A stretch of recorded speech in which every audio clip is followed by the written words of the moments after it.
Happy opening day, everybody. This is the Phillies Talk podcast presented by Team Toyota. I'm Corey Seidman, and he's Jim Salisbury.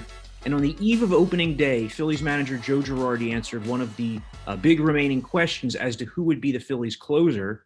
It was Hector Neris, which we're going to go into that decision. But, Jim, I thought what you wrote was pretty interesting at NBC Sports Philadelphia, which was that some managers would have been hesitant to stick with a closer who was part of all of the bullpen carnage that occurred the year before. But Girardi had some different ideas, huh? Yeah, I actually asked him that question just because last year was such a bad year for the bullpen and a bad year for the organization. I mean, the bullpen single-handedly kept them out of the postseason. It was the worst bullpen since the Herbert Hoover administration. It had an ERA of over 7. We know that stat about the 21 losses in games in which they had leads, the most in the majors. A lot of that you can hang on the bullpen. The bullpen, just like I said, kept them out of the playoffs, led to ownership blowing up the front office. It is the reason Dave Dombrowski is here. It is the reason he led a remake of the bullpen this winter, brought in new personnel. And that's just a long way for me to get to Hector Neris as one of the returning guys. And I think it would have been quite legitimate if a manager said, look, the closer is kind of the most high-profile job out there. Last year was just such a bad moon rising out there. I'm going to change it up, and I'm going to go with one of our new acquisitions, Archie Bradley or Brandon Kinsler or Jose Alvarado as the closer, just to try to go total fresh start.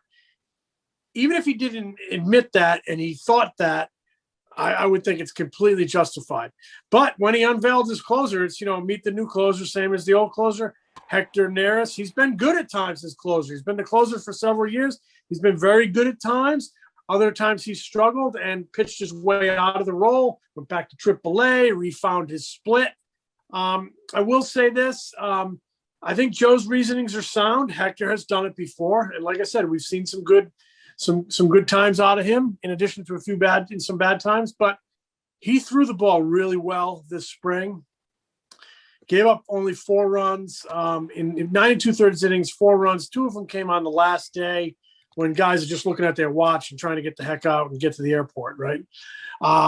He had, what did he have? 9 2/3 innings. He had 13 or 14 strikeouts, no walks, 5 hits. Had a good spring. And I think he built some confidence in himself, obviously built some confidence in Joe. Not sure it's the move I would have made because I think, I said it as far back as October. I thought they needed to address the closer position. And in a lot of ways they have. They've brought in 3 other guys who can do it if Hector fails. But Joe's given Hector the first shot. It's a good show of faith in a veteran guy.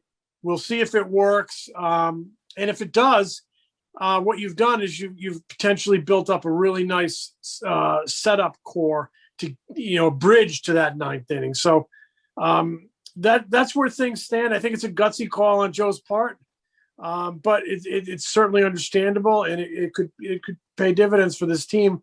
We'll see. I just think the entire bullpen remake is something we really need to be focused on here, not just the closer. It's about that whole unit. They have better personnel. There's no way they can be as bad as they were last year.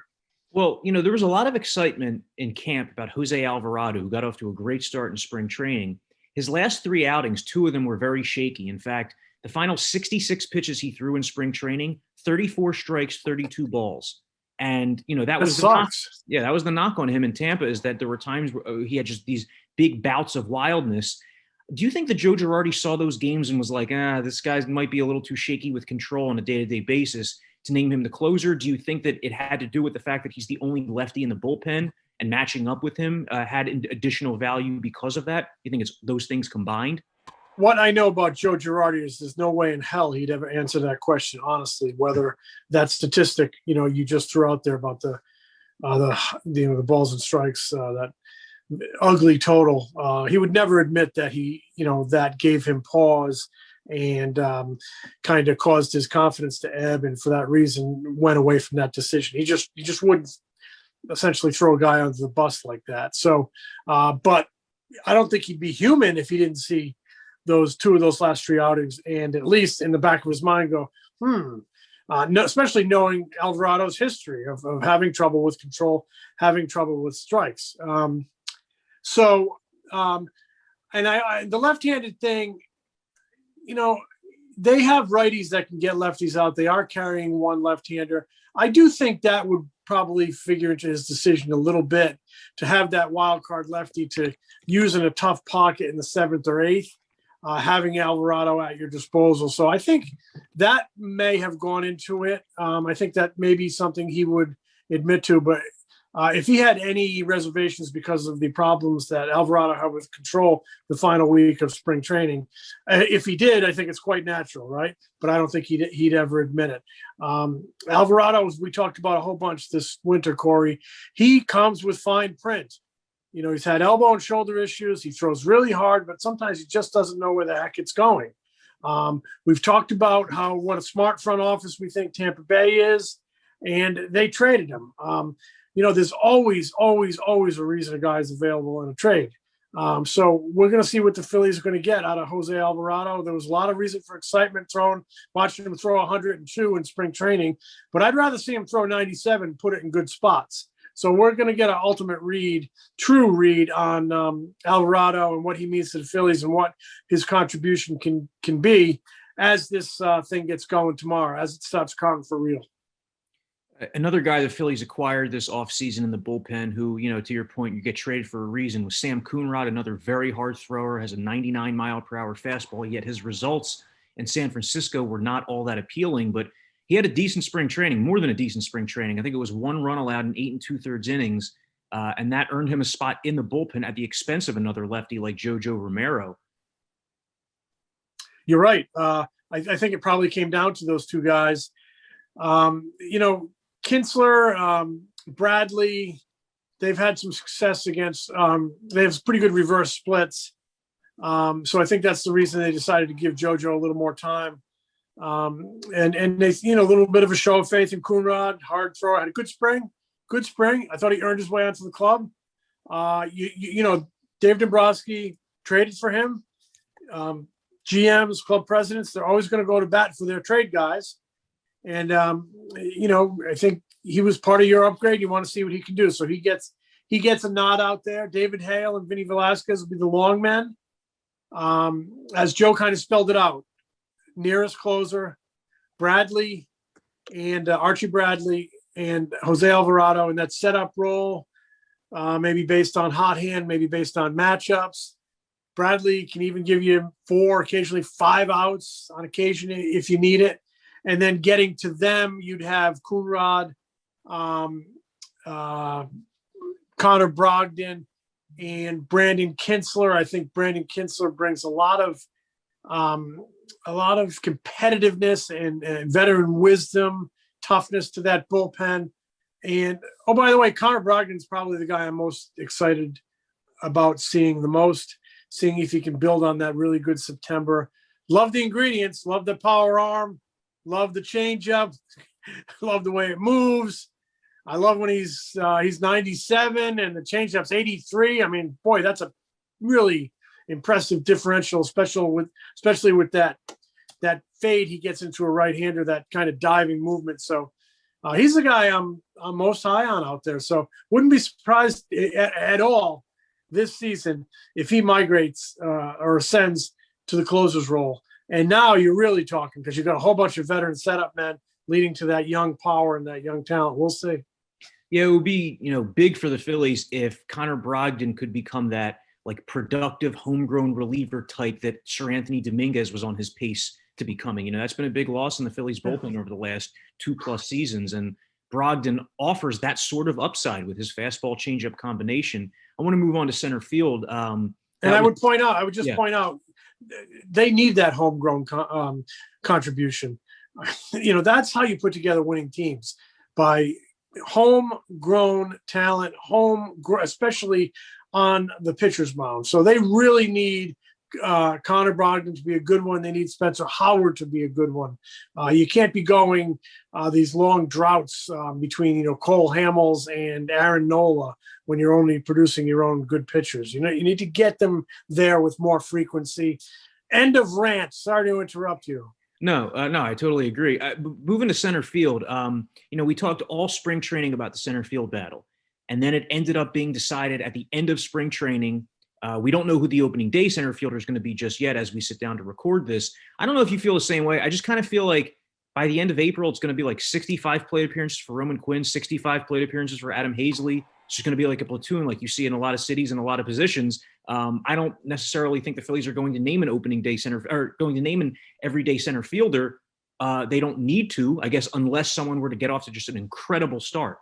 Yeah, well, somebody will start opening day, but I completely agree with your point. It shapes up as a platoon with the switch hitter and left-handed hitter. And, I think you kind of have that sized up pretty well. The only thing I would add in terms of each guy maybe with 65 plate appearances is they better see some production in there, because I don't think they're going to be real patient in that position. There's 9 straight losing seasons here, 9 straight seasons without going to the postseason. Let me amend that: 9 straight non-winning seasons, because they had a 500 season.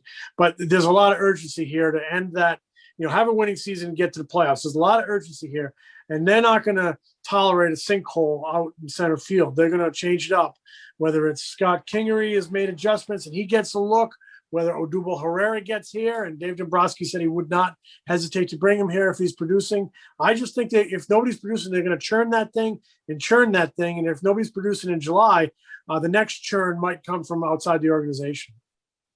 Well, Jim, it looks like there's going to be 8,800 people there at Citizens Bank Park on opening day. How excited are you to have fans back in the ballpark? I mean, it affects all of us, really. I mean, there's more juice for us when we're in the press box, and there's, people reacting to the games and everything. But, that was something that wasn't present last season. And there are pros and cons, probably. The pros being that when you're going bad, when you're going south, there aren't people there to boo you. Cons being that there's not that just built-in energy. But man, this is long overdue, huh? Well, yeah, definitely. It's a great sign that things are moving in the right direction. Sometimes, those boos can be like a cattle prod. They can work to your advantage. It's like when you need a good spanking, and you get it and you go out and produce. So sometimes boos can work as a good spanking. So I'm excited about having the fans. One of my favorite things in a ball player and in the game in general is energy. Baseball can have a very languid pace. It's a beautiful game. It's the best of all games. But when it's played without energy, it looks bad. So I love an energy ball player, high energy player. I love a high energy team, and I love a high energy ballpark. And the fans are the people who bring that energy to the ballpark. I mean, I go way back covering those great Yankee post seasons of the late 90s and early 2000s, when you could literally, and I mean this literally, you'd be in the press box at Old Yankee Stadium and you'd feel the upper deck shaking. You thought it was going to come down on your head. Really. Then Brocious and Tino Martinez hit those home runs, and was 0-1 off Byung-Hyun Kim. I mean, I thought the place was going to fall down. The Aaron Boone home run against the Red Sox. So that, and we saw it in Citizens Bank Park all those years, 257 straight sellouts. When fans are there and the team is performing well, it's a real symbiotic relationship. They both feed off each other. So, yeah, I'm thrilled we're going to have some back, and I think hopefully it'll climb steadily. The one thing I will miss is, last year in the empty ballpark, it was fun to hear the outfielders call the ball. Yeah. It was fun to hear. I got it. No, you got it. I got it. And it was fun to hear Bryce Harper slide into second base. He slides so aggressively, and you could hear it all the way up into the press box. His body skittering across the infield dirt. So, and they're hitting the bag. So maybe I'll miss that a little bit, but all things considered, bring on the fans, and any of them that want to drop off some crab fries in the press box, I'm open to that. Yeah, I love those natural sounds too. Shout out to our game producer, Jeff Halleckman, and the audio folks. I love just hearing come on, kid, hearing people in the dugout chirp to the batter. Yes. Maybe we'll be able to hear some of that still, but if ever there was somebody who was born to perform in front of a crowd. It's Bryce Harper. And he was on the Takeoff podcast with John Clark this week, and he talked about how excited he is to have fans back in the ballpark. He also talked about just liking the position the Phillies are in right now, being kind of the underdog in a very difficult division. So make sure you check out that podcast, Takeoff with John Clark. He had Bryce Harper on Wednesday night. Jim, Joe Girardi said as he was leaving Clearwater that, he was asked, what is your main concern about this team, as the season begins? And his answer was health. And I mean, that's probably an easy answer for a manager to give in that spot because he doesn't have to talk about any team deficiency. He can just say health, which is always an issue for anybody. But, the Phillies did have a lot of injuries in camp. JT Realmuto fractured his thumb, back issues for Spencer Howard and Zach Eflin, oblique issues for Brad Miller and Vince Velasquez. All these guys made it back. Adam Hazley also groin injury. All these guys made it back by the end of camp. How concerned are you about the health? I mean, do you think that these guys all look like they're ready to go? JT caught a lot the final week of camp. JT looks ready to go. Hazley, I don't think had enough at bats, but I think they just saw enough where, and Odubel didn't do enough to get onto the roster. So, that was a teeny bit of a head scratcher just because, when you bring a guy who doesn't have a ton of at bats, usually it's a veteran who's kind of been through the wars and has more track record that you believe in. And Hazley doesn't really have that for me. But that was the decision they made. Yeah, health's always a concern. It can bring down a team, right? We've seen it here in Philadelphia before. People always say, hey, you can't use injuries as an excuse. Okay, but when you lose your first, second, and third best players, you're not going to be as good. Call it what you want, an excuse or whatever. You don't want to be whining over it, but it becomes, a reason why you're not as good of a team. I don't see how you can argue with that, right? There's a reason a guy is a starter and a reason a guy is a reserve. And if you're putting the reserve in there because the starters are hurt, you're not going to be as good. Injuries, health is always a concern, but hopefully it'll work out. I guess if I had, my biggest concerns are, I love the lineup. I really do. They were like fifth in the majors in runs scored last year. I think there's a lot of good elements to the lineup, but I've seen this team be shut down by good pitching a lot over the years. Kind of this nucleus of the team be shut down by good pitching, and there's a lot of good pitching in the National League East. And my other big concern would be starting pitching depth. I love the top three. Again, and all five of them have to stay healthy, but there's not a lot of depth. After 4 or 5, Vince Velasquez is basically your next man up. I don't know where they go from there. So they really need to stay healthy in the rotation and productive because, to me, starting pitching depth is a big concern, and starting pitching is such an important difference maker, good or bad, on a team. Jim, I watch a lot of baseball. Like on a given night when I'm not at the park, I'm watching like 4 or 5 games across multiple devices. And a lot of times I notice that, like, while sometimes I might be accurate in my evaluations of players in other cities, sometimes, like, in my quest to remain objective here, I find myself underestimating some Phillies players. It's like a blind spot. But with Alec Bohm, I think the guy's going to hit 45 doubles and 18 to 20 homers this year. Am I crazy? Am I being a little too optimistic for him in his first full season? I just see so many signs. And when you add in, like, the lineup structure and context around him, that I think he's going to be like a big time run producer with who could lead the league in doubles. Great point about the lineup structure, and lineups feed off each other, and I do believe in protection. It's a little like in Daytona 500 you can draft off each other. Give me those numbers again.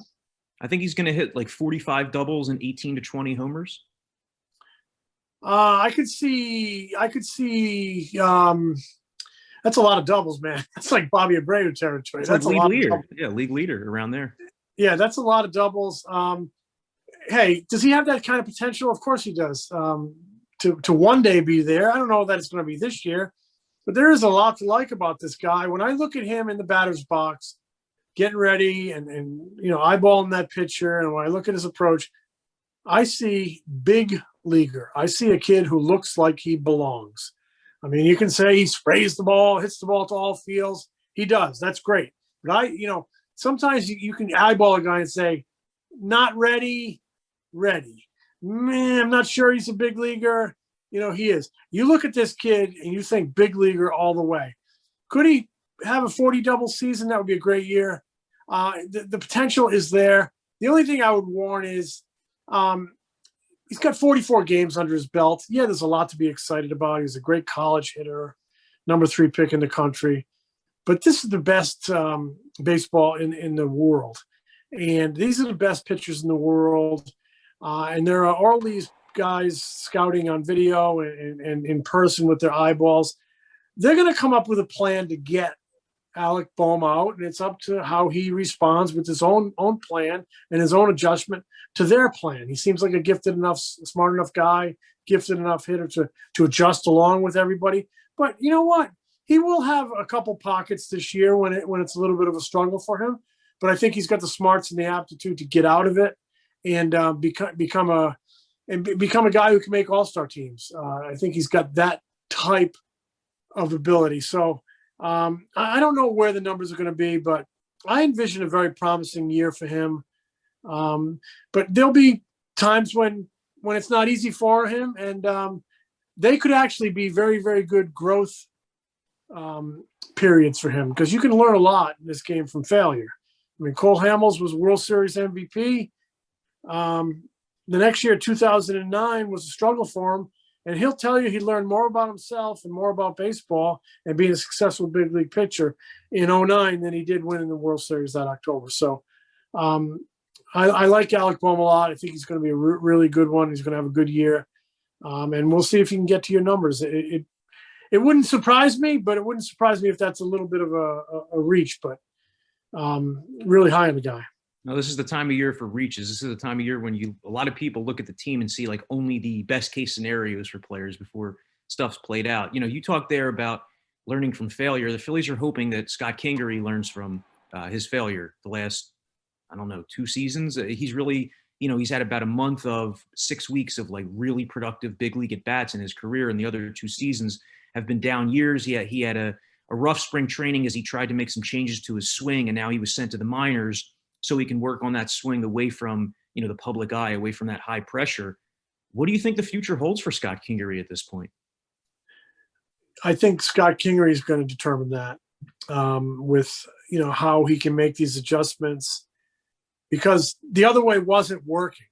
I mean, it was quite clear it wasn't working. So he needs to adapt these changes and level out his swing, shorten his swing, lay off all that spinning stuff on the outside corner, outside part of the plate, off the plate, I should say. But I still think he's talented enough, got enough tools, and he's smart that he can make those adjustments. But he's got to make them. He's got to make them part of him. And then he's got to have success with them, because only from success do you build confidence. And in addition to having a lot of struggles at the plate, not making enough contact, striking out all the time, I see a guy with shattered confidence. And that's what happens when you strike out and you don't and you don't produce and you don't make contact. So he needs to rework his swing, get some production, and rebuild his confidence. But I still think he can get here and contribute. I mean, there was a lot of reasons to be high on him a couple of years ago, and he's hit this roadblock or hurdle, I should say. And yeah, a lot of failure. We'll see if he learns from it. I wouldn't close the door on him being a contributor, though. But we'll see. We'll see what it's going to be a real test of a lot of things, including his test. It's a test of character, because you've been in the big leagues, made a lot of money. Now you get sent down. Your confidence is wounded. Your pride is wounded. You just got to put it aside and focus on Scott and become whole again as a hitter and see what happens. Well, folks, it all starts Thursday. We finally made it. Long off season. This is the 162 game full season that we wished we got to see last year. So I'm very excited. I know Jim is. I know you are all out there. And that's going to do it for this Phillies Talk podcast. We will talk again this weekend after a couple of games are in the books. Enjoy the season, Sixto.